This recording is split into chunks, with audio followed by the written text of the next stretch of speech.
Hello, everyone. Welcome to another edition of Chalk Talk here at the DK Pittsburgh Sports Steelers YouTube channel. Aaron Rodgers, Jets, 2024, Week 17. We're almost there, almost at the finish line. And my gosh, this one might be the worst one of them all. Jets lose this one 40-14 to a very good Bills team. Aaron Rodgers, not great. 12 of 18, 112 yards, no touchdowns, 2 interceptions, sacked 4 times, a passer rating of 44, an ESPN QBR of 1.1, and then a PFF grade of 46.1, passing grade of 49.1, credited with 0 big-time throws, 1 turnover-worthy play, which we'll get into that. I do agree with. 1 drop is just bad, though. I'm not going to sugarcoat this. Going through what was all 23 of his dropbacks in this game, this was by far his worst game. This is worse than the Minnesota game, because at least in the Minnesota game there were some pretty good throws. In the Minnesota game, he had 3 big-time throws in that game. And yeah, he threw 3 picks, but there was still some good. There was almost no good to come from this. And so let's get into the film. The first time Rodgers actually threw the ball was actually a swing pass to Breece Hall, and that ended up being technically a run. So this is the first technical pass attempt in the game. But again, it's still early on. Like to get the quarterback in rhythm. You run a little tight end screen here to the side. We actually have some guys coming out to block. Look at that. It's amazing. And you end up getting 5 yards out of it. Again, that little lull there, because I actually looked it up and whenever I go through everything, so I looked this up. Part of it is going through the broadcast. And heading into this game, over the previous 8 games, Aaron Rodgers had thrown 14 touchdowns and only 1 interception. And that kind of just goes to show, everything that he was doing,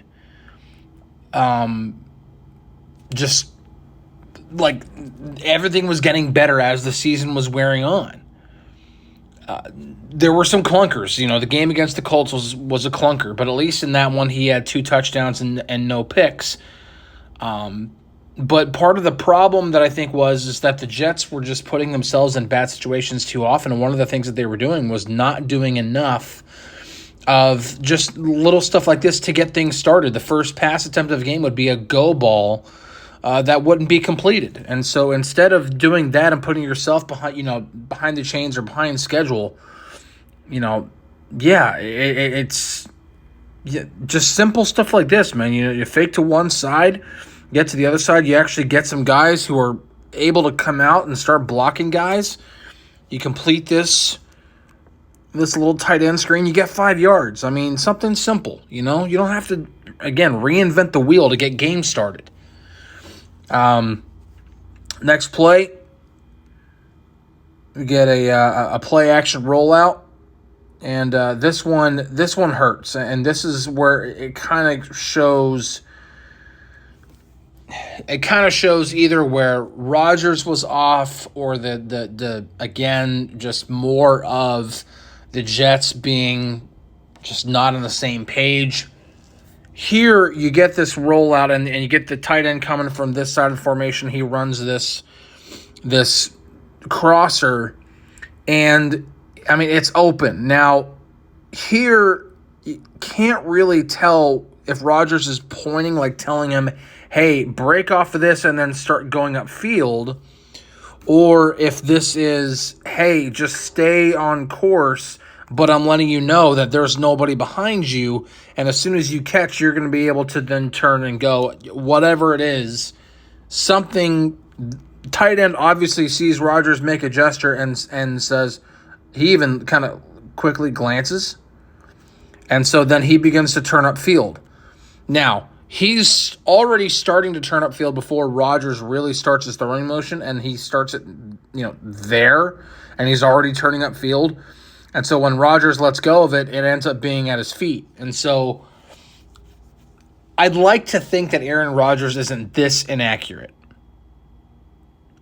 Especially like when we've been seeing over the last few weeks that he's been able to make a lot of the throws that he's been making on the run. And then all of a sudden, out of this, like, he just misses and badly misses.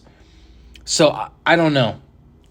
But either way, I got to pin this on the quarterback. You should already, I don't know, man. It's hard to, we can see from the end zone angle here, possibly, are we going to see, is he telling them, we get a gesture. Is he telling them, like, hey, go upfield? To me, that looks like go upfield. That's what it looks like to me. But I'm not on the field. I'm not on the sideline. I don't know. All I know is that, and it's like right after the gesture, the tight end he takes a quick glance, sees there's nobody there, and then begins to turn upfield. And again, he's already starting to turn upfield. Rodgers hasn't started throwing the ball yet. Throwing motion starts right there, and he's already turning upfield. This is, even if you have to, put a lot of air under it. That way there's no possible way you miss this. There's no air under that at all. You can just literally lay that out there for him. Nobody's going to get it. Nobody's going to catch him. There's nobody around him. Make sure you put some air under it, and it doesn't happen. It ends up getting, it ends up being really low and incomplete. And you can see Rodgers is visibly frustrated.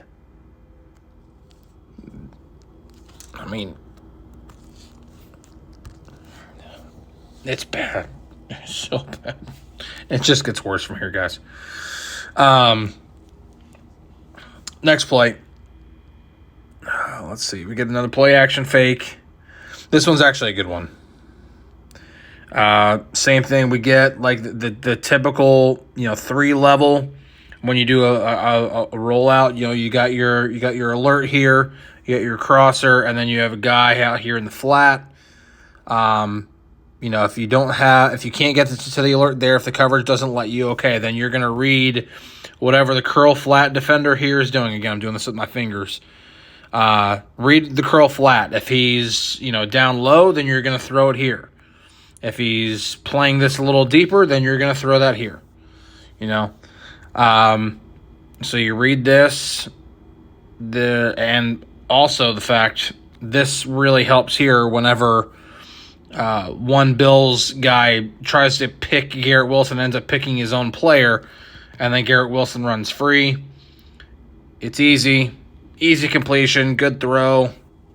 Take that every single day of the week. Let's see. Let's get to that point.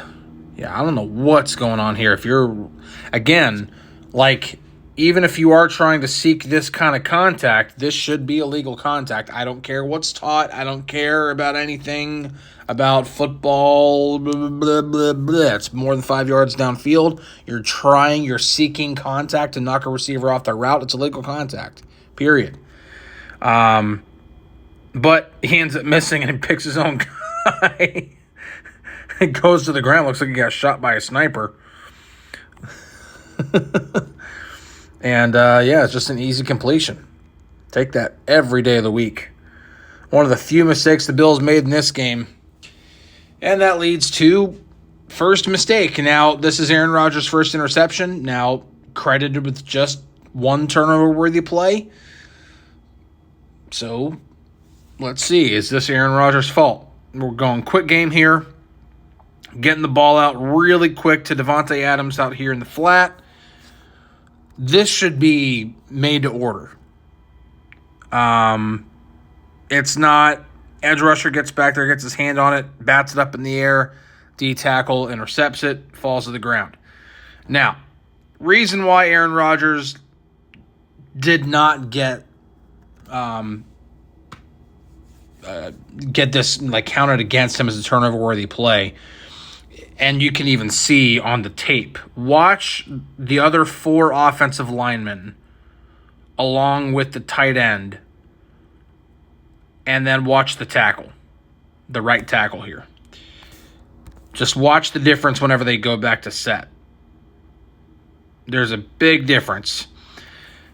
All these guys right here, other than the tackle, are not setting back. Yes, they set up, but they don't set back. And the reason why is the last thing you possibly want to do when you are running this type of a route where the ball is going to come out immediately is allow any defender to possibly get in the way.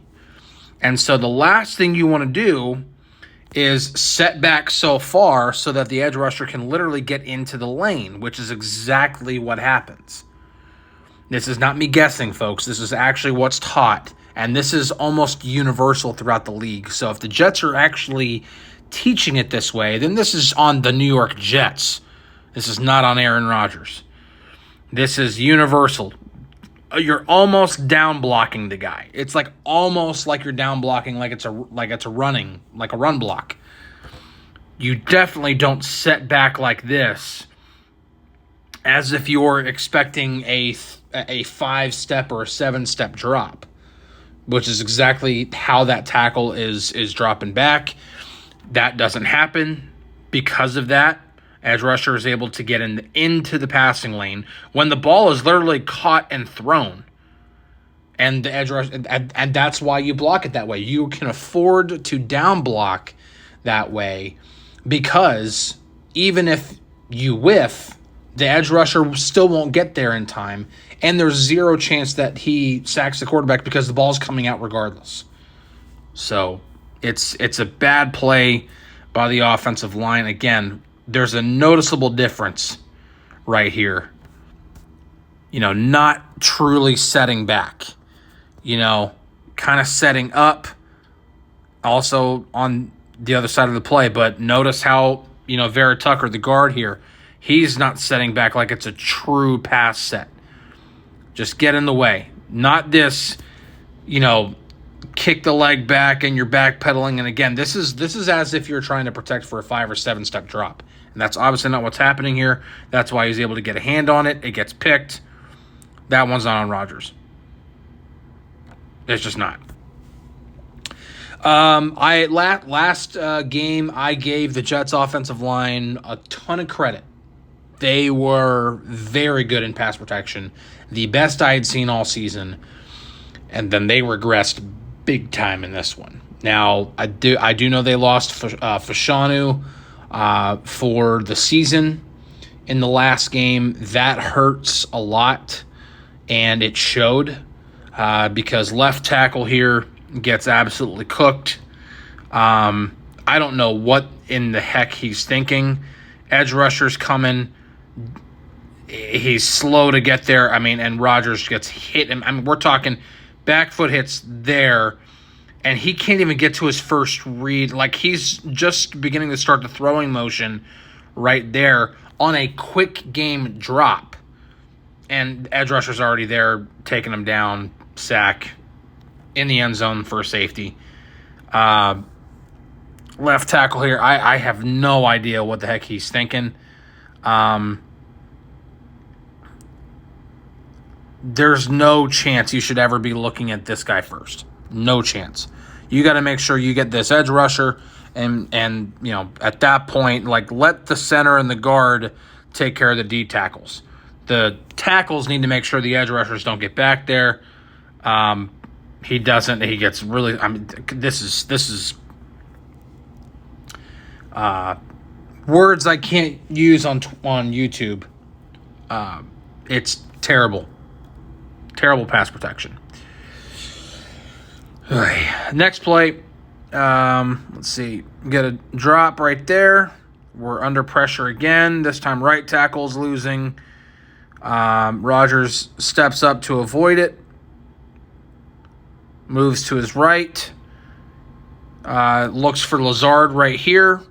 He's got him, and again, we're doing this throw and the run thing. We've been seeing him make these, and then this one sails and nearly gets picked. Now, it sails, but it does hit him in the hands. And again, I'm going off of like my own personal experience of having played receiver. Like whenever I did play football, I played receiver, and I always had a rule for myself: if it hits me in the hands, I got to catch it.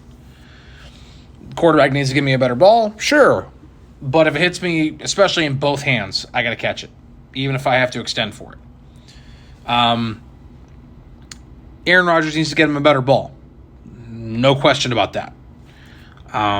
But this also could have been the main reason why, especially when you go up to get a ball like this when it is high, it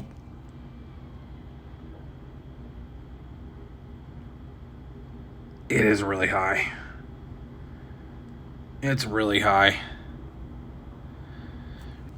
Really, really high. I mean, that is... He needs to give him a better ball. So, just so you understand my personal philosophy whenever I say something. Like, that needs to be a better ball. All right, next play.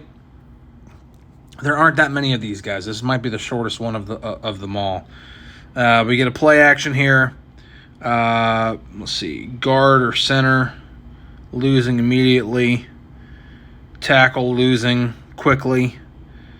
Rodgers under pressure quickly. Sack.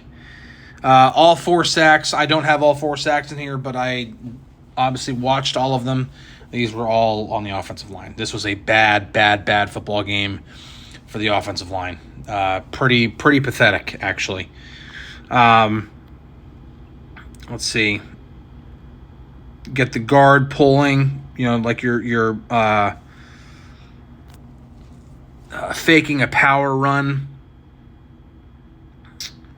But the center, actually, so it's not the center. The center loses pretty quickly here. The guard loses pretty quickly here. So Rodgers is under duress pretty much right away. Got 2 guys in his lap. It's hard to play quarterback whenever you're under duress like this. And again, the more Rodgers was hit early and often in games, it would definitely affect his play, his demeanor in the pocket. It would affect it. Should he let it? Probably not. But, again, these are human beings. These are not robots. This isn't Madden. That kind of stuff wears on players, especially if you're beat up. And Rodgers was beat up a lot this season. Was coming off of an Achilles injury. He's 41 years old. There's a lot to take into account here. Next play. We move the tight end over in motion. Rodgers takes the snap. We got this drop back. He's got a lot of time here. And so what are the Jets running? We got Garrett Wilson running this deep, kind of deep curl right there. Adams is running a deep post, while Lazard's kind of running this deep in. Rodgers goes for the deep in, throws it behind him. He gets picked. And then for just to top it off, Rodgers actually adds 15 yards onto it for this little tiny shove. They did call unnecessary roughness on the quarterback there, which is kind of funny because normally the quarterback is the one who draws that call, not gives it out. See, we get there. Obviously, Wilson's not even in his, on his radar. The one thing I can't quite tell if he's just staring down Lazard this entire time, but he probably just needs to go ahead and check this down right there. If you're back there for that long and nothing's open, just check it down. Live to fight another down. And I think this was like 3rd and long, so you're trying to force something and make it happen. But, I mean, this needs to be thrown way further in front. This needs to be thrown, like, out here. You would rather miss that than throw it behind, because if that's, I mean, when that ball's first thrown, Lazard is in front of the guy covering him. And that ball, I mean, Lazard's got to stop, try to catch it. I mean, that needs to be thrown where it's caught in stride. It's not a good throw. It's worthy of a turnover, worthy play. And that's what happens. Again, this little shove, like, I mean, come on. I am all for, like, guys getting calls and stuff, when they deserve it. But, man, if I were a fan of the team, I'd be pretty mad at that one. That's it. That's the end of it, man. There was some other crap that happened, and I say crap just because it was just such a terrible game. There was one not long after this. Rodgers hit Garrett Wilson on a quick little hitter to the outside. Wilson tried to make something happen. Ended up not only losing 7 yards, but was stripped of the ball, and then the Bills recovered. So it was just a catastrophe. Rodgers ended up not even playing the fourth quarter. Tyrod Taylor came in, and then when the Bills were in full-blown prevent defense, Taylor led them to 2 touchdown drives. So yeah, it was bad. It was really, really bad. This was a bad game from Rodgers. Like I said, almost nothing that was really like, wow, like that was a great throw, or that was a really, savvy decision, or whatever. Just a lot of blech. A lot of the stuff that he did end up completing that I didn't even bother putting in here was a lot of the same stuff we've seen all season. Quick little hitches, quick little outs, like speed outs and stuff like that. We know he can hit that stuff. So what happened in this game was, when that stuff wasn't working, or when they didn't go to that, what else was there? And you just saw it. Either terrible pass protection from the offensive line, or just really inconsistent play from Aaron Rodgers himself. So it was a bad game. So that's it. We got one game left. Week 18, hosting the Dolphins. Rodgers apparently, at least put up a pretty decent stat line in it. But we'll have to see. We'll have to check the tape and see how it looked, and then that'll be it for Aaron Rodgers in a Jets uniform. So, hope you guys have enjoyed this. This has been one of the more taxing things I've ever done when it comes to watching film, is literally going through every drop back of Aaron Rodgers, of one player's entire season. But yeah, learning a lot here, that sometimes the quarterback is absolutely at fault for things, and Aaron Rodgers definitely it's not been his best season. But has he been horrible? Has he been the main reason why this Jets team went 5-12? Absolutely not. Just, it's a bad football team. So, that's it for this one. We'll catch you tomorrow. See you later.